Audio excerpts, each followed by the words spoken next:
SIR বর্তমানে রাজ্যের অন্যতম চর্চিত বিষয়। চূড়ান্ত তালিকা প্রকাশিত হওয়ার পরেও আলোচনা এখনো অব্যাহত। আর এবার উঠে আসছে আরও এক খবর। জানা যাচ্ছে এসআইআর এর লাইনে আবারও দাঁড়াতে হলো সাধারণ মানুষকে। তবে এবার দাঁড়ালেন ডিলিটেড বা নাম বাদ যাওয়া ভোটাররা। নাম তোলার লাইনে দেখা গেল অন্তঃসত্ত্বা মহিলাকেও। চূড়ান্ত হয়রানির অভিযোগও তুললেন তিনি। ঘটনাটি হুগলির জেলা শাসকের দপ্তরের। জানা গেছে বলাগড়ের খামারগাছি থেকে আসেন রিয়া বিশ্বাস নামে ওই মহিলা।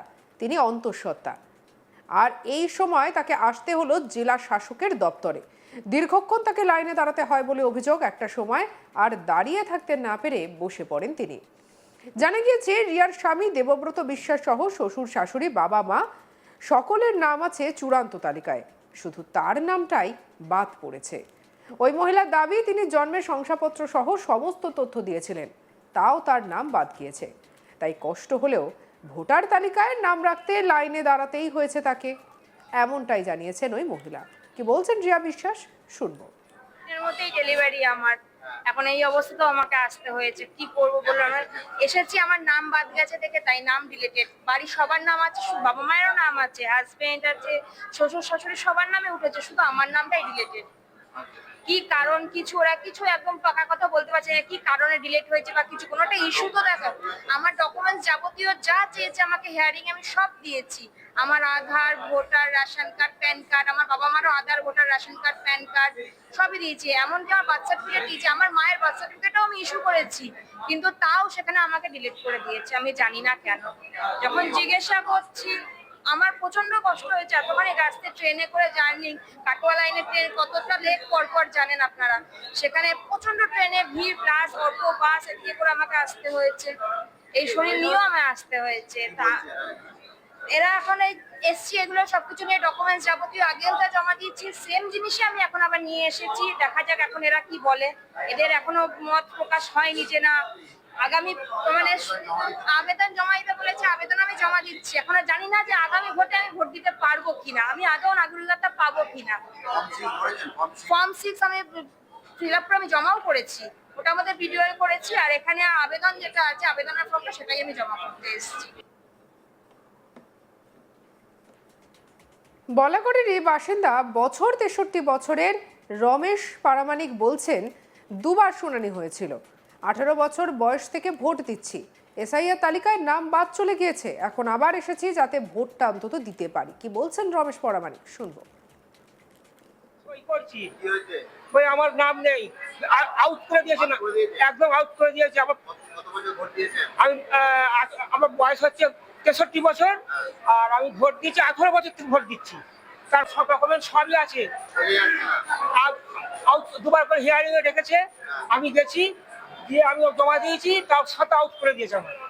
পর তারপর আবার সংশোধন করে আমার তারপরে যেটা অরিজিনাল নাম, যেটা সঠিক, সেই সব ডকুমেন্ট সব দিচ্ছি, কিন্তু আমাকে ইয়ে করছে না। আজকে কিসের জন্য এসেছেন? আমি মানে এসেছি ঠিক করার, নামটা ঠিক করার, যাতে আমি ভোট দিতে পারি, তার জন্য আমি এসেছি। আপনার নাম তো বাদ হয়ে ভোট দিতে পারবেন এখন যাতে পাই সেই জন্য আমি এসেছি। তার মানে কি আপনি এসআইআর এর লাইনে দাঁড়ালেন, কাজ হলো না? আমি এখন দাঁড়াইনি কিছু। হেয়ারিং এ গেছিলেন? হ্যাঁ হ্যাঁ হ্যাঁ। এখানে এখন তাহলে কি করবেন? আমি এখন জমা দিতে এসেছি যাতে আমি ভোট দিতে পারি।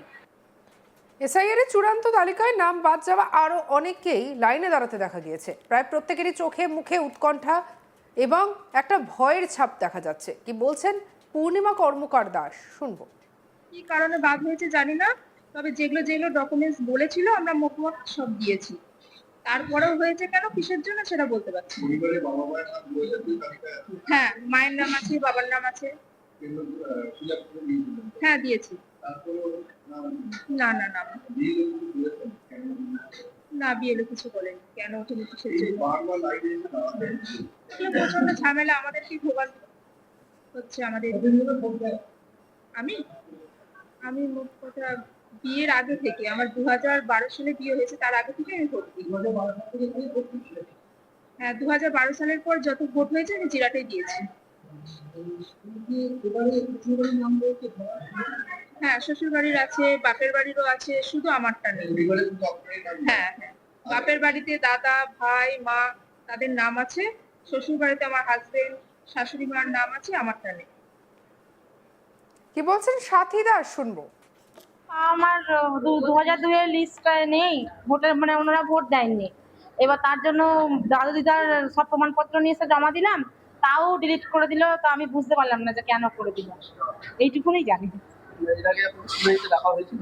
হ্যাঁ, আমাদের হিয়ারিং এ ডাকা হয়েছিল, সমস্ত সব রকম জমা দিয়েছিলাম। আমাদের স্কুল সার্টিফিকেট দিয়েছিলাম, তারপর বাবা আমার ডেথ সার্টিফিকেট দিয়েছিলাম, দাদুর দিয়েছিলাম, দাদুর দিয়েছি, প্লাস আবার বলেছে কি জমির কাগজ।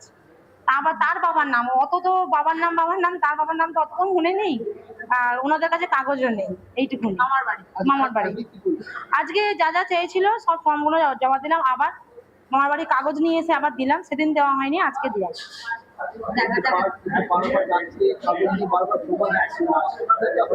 হয়রানি মানে ভীষণ হয়রানি, ভীষণ হয়রানি। এগুলো তো ঠিক না।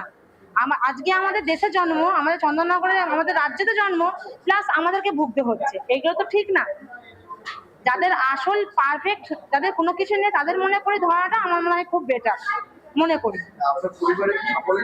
আমাদের, হ্যাঁ, আমার পরিবারে আমার শ্বশুর শাশুড়ি, আমার হাজবেন্ডের, আমার দেওরের, সবাই কোনো কিছু প্রবলেম হয়নি। প্রবলেম হচ্ছে আমাদের, হ্যাঁ, আমার প্রবলেমটা হলো। কিন্তু আমার স্কুল সার্টিফিকেট এর আগে দেখাচ্ছে ফোনে যে স্কুল সার্টিফিকেট দিলে ঠিকঠাক হয়ে যাবে, কিন্তু কিছু তো হলো না। আমার 9 সার্টিফিকেট দিয়েছি, কিচ্ছু হয়নি। ভোটারদের নাম বাদ যাওয়া বা এইভাবে তাদেরকে লাইনে দাঁড় করানো, এই বিষয়টি দুর্ভাগ্যজনক বলে মনে করছেন হুগলির সাংসদ রচনা ব্যানার্জি। কি বলছেন সাংসদ, শুনবো। ভীষণ দুর্ভাগ্যজনক। আমরা বিগত 5-6 মাস ধরে যা আমাদের যা সম্মুখীন হতে হচ্ছে এবং মানুষকে যেরকম ভাবে হয়রান হতে হচ্ছে, এবং প্রতিনিয়ত প্রতিদিন তারা আজকে নির্যাতিত, মানে সবসময় নির্যাতন তো শারীরিকভাবে হয় না, তাদের হেনস্থ করা হচ্ছে প্রতিদিন। তারা বয়স্ক মানুষরা গিয়ে লাইনতে দাঁড়াচ্ছেন, বৃদ্ধারা লাইনে দাঁড়াচ্ছেন, অন্তঃসত্ত্বা মহিলারা লাইনে গিয়ে দাঁড়াচ্ছেন, স্কুল পড়ুয়ারা, কলেজ পড়ুয়ারা যারা কলেজ বন্ধ করে গিয়ে লাইনে দাঁড়াচ্ছেন, শুধুমাত্র যাতে তাদের নাম থেকে বাদ না যায়, তাদের পরিচয়পত্র যেন বাদ না, মানে পরিচয়পত্র যাতে গ্রহণ করা হয়, সেই জন্য আজকে এই লড়াই চলছে সারাক্ষণ ধরে। এবং দিদিও এই নিয়ে লড়াই করছেন, দিদি এই নিয়ে সুপ্রিম কোর্টে লড়াই করেছেন। আপনারা সবাই জানেন যাদের নাম বাদ পড়েছে তাদের এখনো তারা বিচারাধীন। আশা করবো তাদের নাম শীঘ্রই তালিকায় এসে যাবে।